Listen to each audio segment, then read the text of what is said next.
What's up, everybody? Welcome to another episode of my rock review. But before I start, it had to show up. I'm gonna pay my condolences to the victims in the Orlando club shooting. I mean, mm, something that should have never really happened. Kind of makes you think about the people around you and the atmosphere you in and stuff like that. Should never really happen. Like, rest in peace to the people that lost their lives, and send a special prayer out for their family. Also, yeah. So I originally did a review of this album like last week, but I accidentally deleted it. So yeah, here's the Jimi Hendrix Experience, or You Experience, released on 1967 on Track Records. You guys should know who the Jimi Hendrix Experience are. They're a rock um, power trio, Jimi Hendrix, Noel Redding, what's hold up, what's his other I don't know, Mitch Mitchell, yeah. For those of you who don't know who the Jimi Hendrix Experience is, I'm gonna start the story off in 1964. Jimi Hendrix was just a rising guitarist. You know, he got a stint like playing guitar for like the Isley Brothers, and Little Richard too. Yeah, he got his start. And so, fast forward to 1966, um, he um, he and his manager Mike Jeffrey, who was also like a manager, I believe he managed the Animals too. Yeah, they were into England to find a backing group for Hendrix and stuff like that. And so that's when they found like the Experience, and they named it the Experience, but then they later changed the name to like the Jimi Hendrix Experience. But Jimi Hendrix, he didn't really want them to be a backup group. He wanted them to be as equal as he was. So fast forward to 1967, January 11th, 1967. They performed in London, and they appeared on the Bag of Nails nightclub. And around that time, like that was like this popular club in England. And when he was performing, people like Pete Townsend, Brian Jones of Rolling Stones was there. John Lennon was attended there, and they were amazed by the performance and stuff like that. Like they were amazed by it. And so in the United States, they performed in the Monterey Pop Festival, which was like a very famous concert back in late '60s. That's like up there with Woodstock. And so if you guys have heard if you guys seen the poster where Hendrix is burning his guitar, he's on his knees and his hands like that. That was the concert he did that thing at, and like everybody was just blown away by his guitar skills. Like his persona was just something a lot of people have never seen on a rock singer. And so the experience, they were getting more and more popularity, and they became the opening act for the Monkees.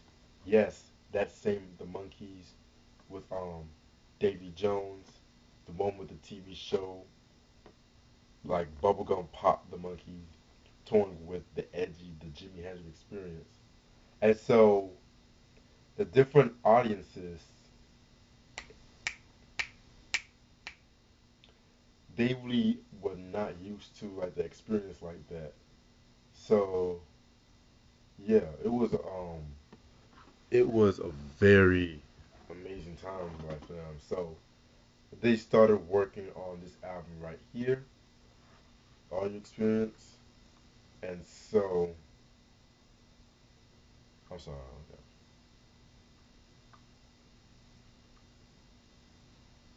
So they were working on this album, but if you look at the cover, this is not the original cover for the album.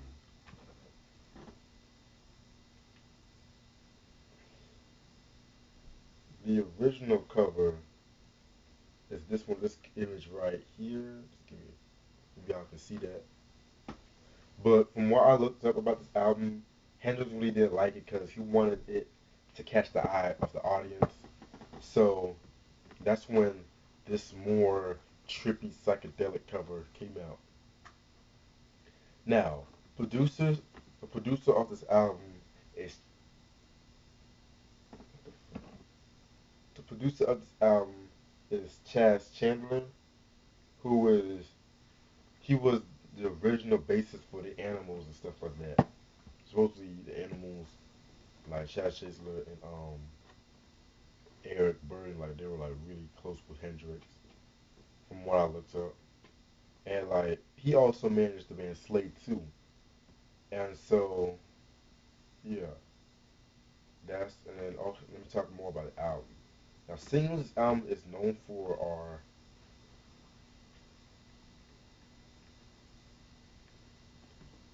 singles.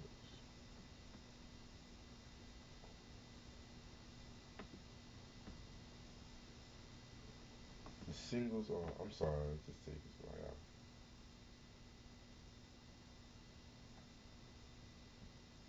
Purple Haze, Hey Joe, The Wind Cries Mary, and Foxy Lady. Very dope song by the way. Now I'm gonna open the booklet up.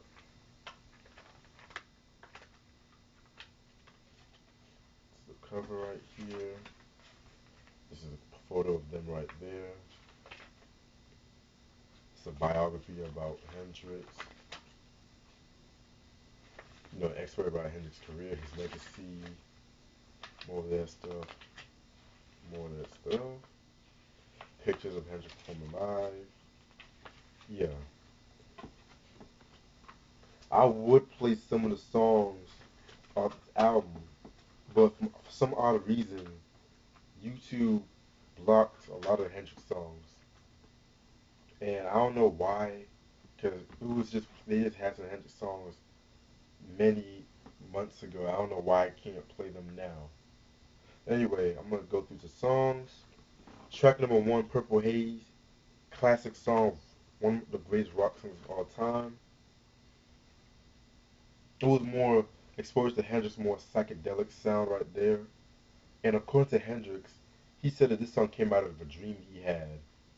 And like he said, a lot of his songs came from dreams and stuff like that. Very dope song. I mean, amazing, amazing song.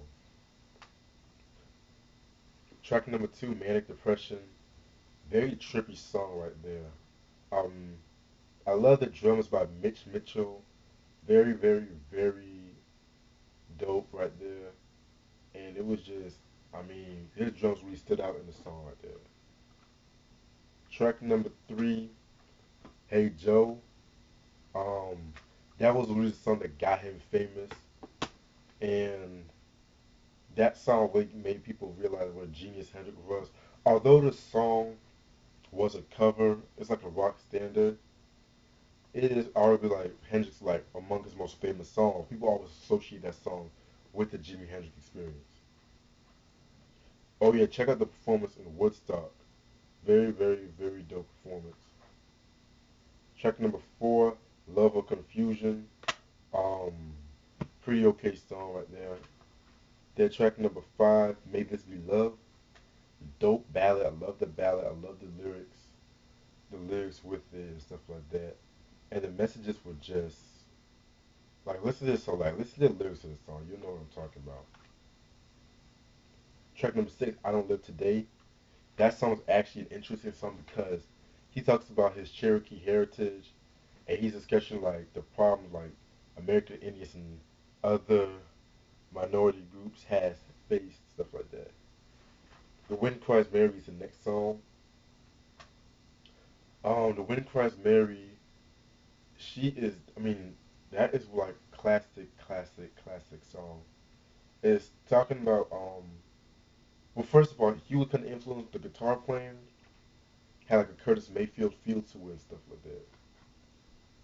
that. Um, Also, about that song, the original reason why it's called like The Wind Cries Mary It's because this song is based off an argument that Hendrix had with his girlfriend Kathy Ettingham, and they argued about like the cooking of the song, the cooking, and so she stormed out, and then that's when like I guess when I looked up, he looked out and it was windy outside.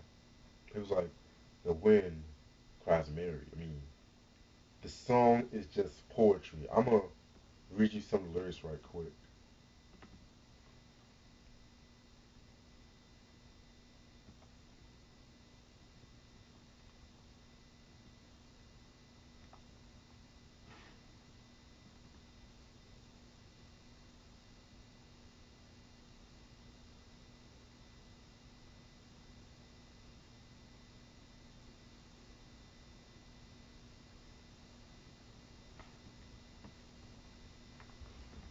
Give me a minute.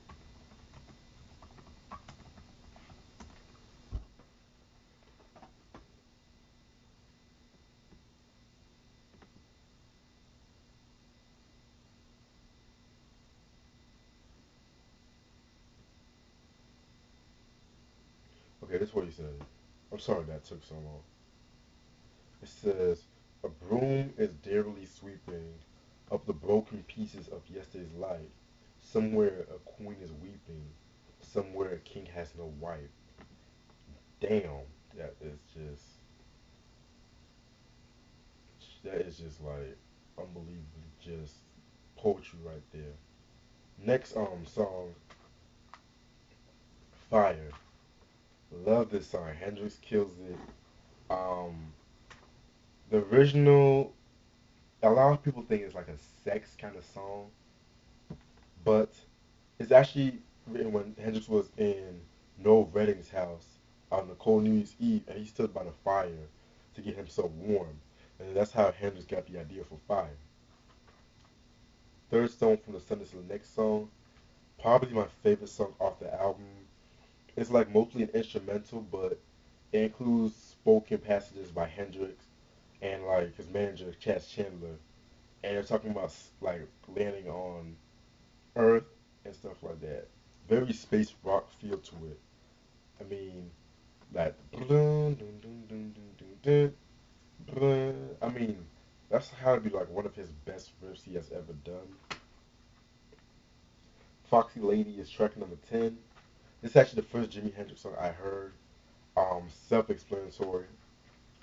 All Your Experience, classic, classic, classic song. All my Far Side heads should know about that song right there. Um, that's like very Hendrix at his chippiest, in my opinion. Like once you hear that chord, like all you experience. I mean, that's just one of the most trippiest songs ever. And the next couple of songs, I forgot to mention this in the beginning of the video, but there were actually two different versions of the track listing: the North American version and the UK version. And the next song's like 51st Anniversary, Highway Chili, Can You See Me, Remember, in Red House. There were as different versions of the album, and so yeah, those songs were okay. They were okay, but they were like not really my favorite songs. Although they were pretty good songs, I did like 51st Anniversary. That was a very dope song, and Highway Chili was like a self autobiography about Hendrix. Dope album, classic album. This album is on a list about the best debuts in rock history. This album was like very groundbreaking the way Hendrix was playing his guitar. Like no one played the guitar like Hendrix and stuff like. This time he was rivaling people like Eric Clapton, um, Jeff Beck, people like that and stuff like that. So very good album, classic album. If you don't have this collection and you're a rock fan, shame on you. And that's all the time I have. Stay tuned for more stuff. Peace.